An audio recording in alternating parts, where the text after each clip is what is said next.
Now, Jacob, do I remember you also have a teaching position? Yeah, so I teach elementary general music for Prince William County, and I have a fourth and fifth grade chorus.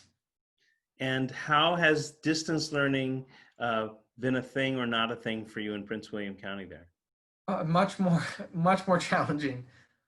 In part because of the age of my students, um, and in part because this is just we were just thrown into the deep end without a moment's notice. And resources, basically, I did a bunch of searches and found some free websites that have music games and music activities and composition activities and YouTube videos and recorder lessons and things like that. So I sent out a lot of that kind of stuff to my parents. Um, but that's something that I'm thinking a lot about right now because I don't know what's going to happen with Prince William County. We'll find out this week, but I could end up being a virtual music teacher for the next year. And if that's the case, then hopefully I'll have a better answer for you in a couple weeks than I do right now, Holy smokes. That's right. That's right. or a couple months. Wow. And yeah, I can only imagine that it's everything we can do when we teach and they're in front of us to make sure that the environment is conducive to learning. But Right. when you're distance learning and you have absolutely no control over the multiple environments that they're experiencing in addition to your Zoom face, Right. I Right. can only imagine. Yeah, I have a feeling that it will be rather than like live interactions like this. I have a feeling it will all be pre-recorded material and in short lessons that a kid can sit down and because I can't be proactive in keeping I can only be so proactive keeping their attention span over video. That's very different than in person where I can keep them with me and I can target, I can call their name or address them as individuals when needed or address them as a group. I can read the room in person. I can't read the room when I'm recording a video. So I think they're going to have to be short little segments, little mini lessons. That's kind of what I'm thinking so far. But like I said, I don't know. I'm making this up. Well, I would say that everything that you're talking about is the stuff that everyone else has talked to us about so far. They've talked about the fact that the internet is our new playground, and it's been around long enough that there's a lot of sites on the road. So, as you suggest, to make sure that you use a time that you know that you can't do what you're supposed to do to hone your own skills in your own home and practice the piano and wave in front of the mirror and study the score that drove you a little batty when you were an undergraduate or graduate or wherever it was. And then to use the internet to see how other people rehearse, see how other people conduct, and see what you can take from that. I like the fact that you even talk about, and a lot of people talk about the idea of we have to collaborate now in ways that we've never thought that we could because we never had time and we couldn't get there, or this person would have to travel too far, or that would limit the time. And now we all have more time and we're not traveling anywhere, so it's just an internet hookup. So those ideas are really, really valid. And the idea of collaborative works because we're all doing the same thing and we're aiming for the same things, that we're building community and we're keeping people actively singing and learning about music so that they become better or at least maintain, so that when we come back from this, whatever that new normal looks like, we still have the ability to do it. Did you have a school choir with your Prince William general music class as well? I did fourth and fifth grade volunteer. And how did that just go by the boards, or? Yeah. Yeah, it just ended with the school year. So unfortunately, we rehearsals stopped and the concert didn't happen. There wasn't it was really it would have been impossible to try to maintain that. I can't imagine I will be able to continue any semblance of that in person. In part because I think Prince William is likely to not allow any clubs and outside of school activities Mhm. because they're going to need every minute they have to clean and sanitize and they're trying to minimize traffic in and out of the building. Right. So I have a feeling that that's going to be a no-go. Whether I try something virtually with a volunteer kind of select group. Yeah, maybe, maybe that's one of the options. Remembering that community is part of the choir. I also think we're in a time now where we can drive our own ears and our own singers' ears into a level of self-deprecation where people just make decisions they're just not going to turn it in. And if what we can say to them is, we have to remember that as humans, we are imperfect creatures, but we are here to be together. Whatever we can do, the best we can do, is what we're supposed to be here to deliver. And I think if we are accepting of where our singers are, and we take them whatever that step is, from not having literacy to finding literacy skills. Literacy skills, Jacob, is something you can do online. Yeah, that may end up being a focus of ours this fall.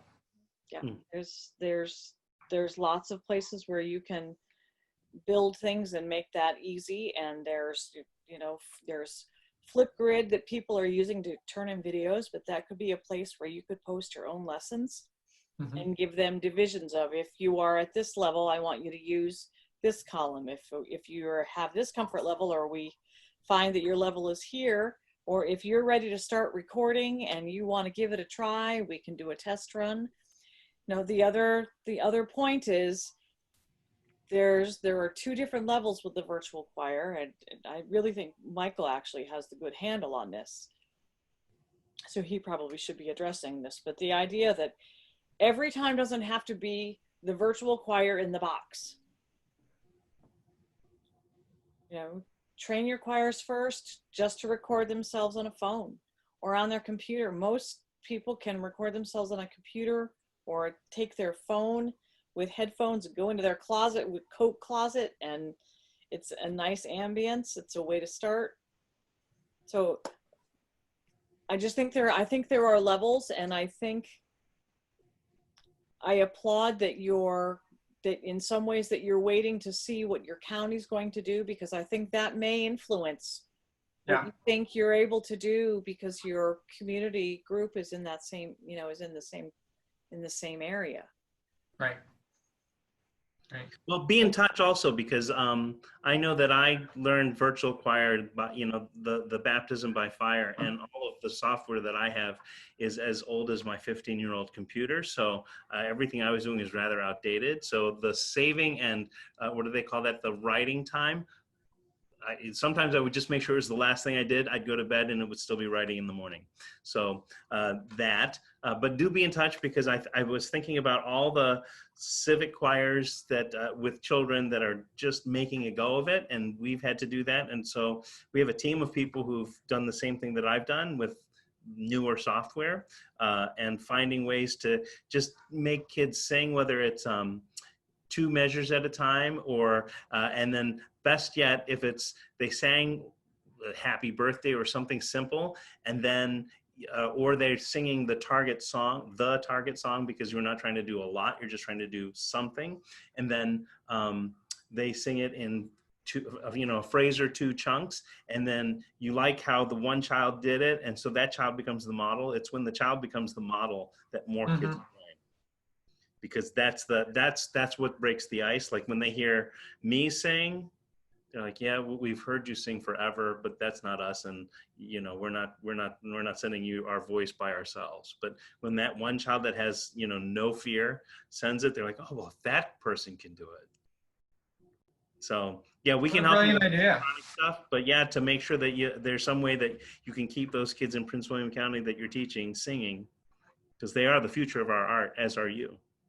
Yeah. Thank you. This art is for everyone, from your 4th grade singers